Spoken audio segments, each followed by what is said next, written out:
લવકુશની પૌરાણિક ગાથા. આ વાર્તા છે ભગવાન રામ, માતા સીતા અને તેમના પુત્રો લવકુશની, જે ધર્મ, સત્ય અને પ્રેમનું અદ્ભુત ઉદાહરણ છે. સીતાનો વનવાસ. અયોધ્યામાં રાજ્યાભિષેક પછી બધું સારું ચાલી રહ્યું હતું. ભગવાન રામ રાજ્યને ન્યાય અને ધર્મથી ચલાવતા હતા. પરંતુ એક દિવસ પ્રજામાંથી કોઈએ સીતાના પવિત્રતા વિશે શંકા વ્યક્ત કરી. રાજધર્મને મહત્ત્વ આપતા રામે ખૂબ દુઃખ સાથે નિર્ણય લીધો કે સીતાને વનમાં મોકલવી પડશે. એક રાતે સીતાને વનમાં છોડવા માટે લક્ષ્મણ લઈ ગયા. સીતા ગર્ભવતી હતી. જ્યારે સીતાને સમજાયું કે તેમને વનમાં છોડવામાં આવી છે, ત્યારે તેમની આંખોમાં આંસુ આવી ગયા. સીતા રડતા, હે પ્રભુ, આ શું પરીક્ષા છે? મેં તો હંમેશા સત્ય અને પવિત્રતા જ રાખી. પરંતુ તેઓ ધીરજ રાખી આગળ વધ્યા. વાલ્મીકી આશ્રમમાં આગમન થયું. વનમાં ફરતા ફરતા સીતા મહર્ષિ વાલ્મીકીના આશ્રમ સુધી પહોંચી ગયા. વાલ્મીકીએ તેમને ઓળખી લીધા અને તેમને આશ્રય આપ્યો. વાલ્મીકીએ કહ્યું, હે માતા, તમારું સ્થાન અહીં સુરક્ષિત છે. તમે ચિંતા ન કરો. સીતાએ આશ્રમમાં રહેવાનું શરૂ કર્યું. આશ્રમમાં રહેતા સીતાને લવકુશનો જન્મ થયો. સમય પસાર થયો અને સીતાએ 2 ખૂબ જ સુંદર પુત્રોને જન્મ આપ્યો, લવ અને કુશ. આ બંને બાળક ખૂબ જ તેજસ્વી, શૂરવીર અને બુદ્ધિશાળી હતા. વાલ્મીકીએ તેમને શિક્ષણ આપવાનું શરૂ કર્યું. શાસ્ત્રો, ધનુર્વિદ્યા, સંગીત, સંસ્કાર. બંને ભાઈઓ બાળપણથી જ ખૂબ સારા સ્વભાવના હતા. રામાયણનો પાઠ એમને કંઠસ્થ કરાવ્યો. વાલ્મીકીએ પોતાના લખેલા મહાકાવ્ય રામાયણ લવ અને કુશને શીખવાનું શરૂ કર્યું. લવ અને કુશ રોજ રામાયણ ગાતા. તેમની વાણી એટલી મધુર હતી કે જે સાંભળે તે મંત્રમુગ્ધ થઈ જાય. અશ્વમેઘ યજ્ઞ થયો. અયોધ્યામાં ભગવાન રામે અશ્વમેઘ યજ્ઞ કરવાનો નિર્ણય લીધો. આ યજ્ઞમાં એક ઘોડો છોડવામાં આવે છે, જે જ્યાં જાય ત્યાંનો રાજા તેને રોકે તો યુદ્ધ થાય. ઘોડો એક દિવસ વાલ્મીકીના આશ્રમ પાસે આવી ગયો. લવ અને કુશે ઘોડાને કઈ રીતે પકડ્યો? લવ અને કુશે તે ઘોડો જોયો.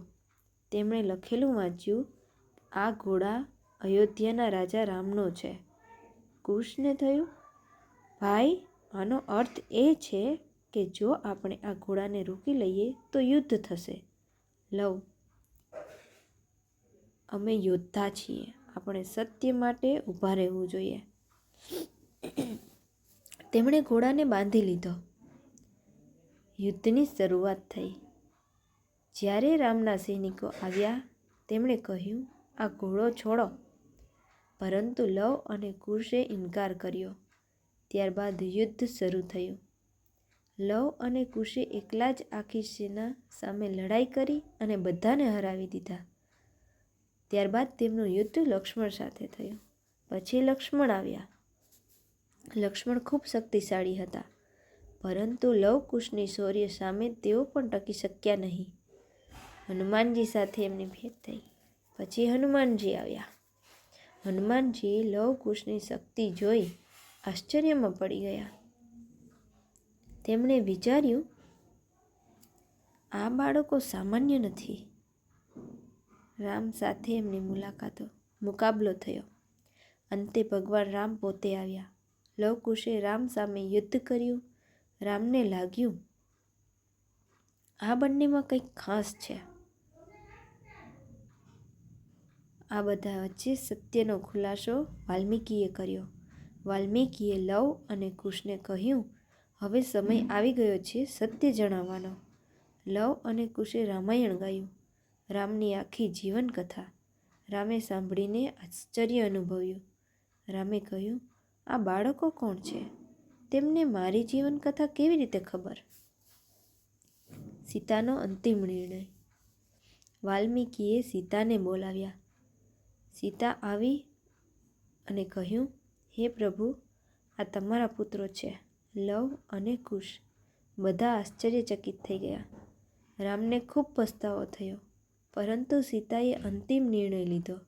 સીતાએ પ્રાર્થના કરીને, હે પૃથ્વી માતા, જો હું પવિત્ર છું તો મને પોતાના ગર્ભમાં લઈ લો. અને પૃથ્વી ફાટી ગઈ. સીતા તેમાં સમાઈ ગયા. રામનું દુઃખ. રામ ખૂબ દુઃખી થયા. તેમણે લવ અને કુશને સ્વીકાર્યા અને અયોધ્યા લઈ ગયા. લવકુશનું ભવિષ્ય રામના દરબારમાં કેવું? લવ અને કુશ મોટા થઈને મહાન રાજા બન્યા. તેમણે પોતાના પિતાની જેમ ધર્મ અને સત્યનું પાલન કર્યું. શીખ મળે છે.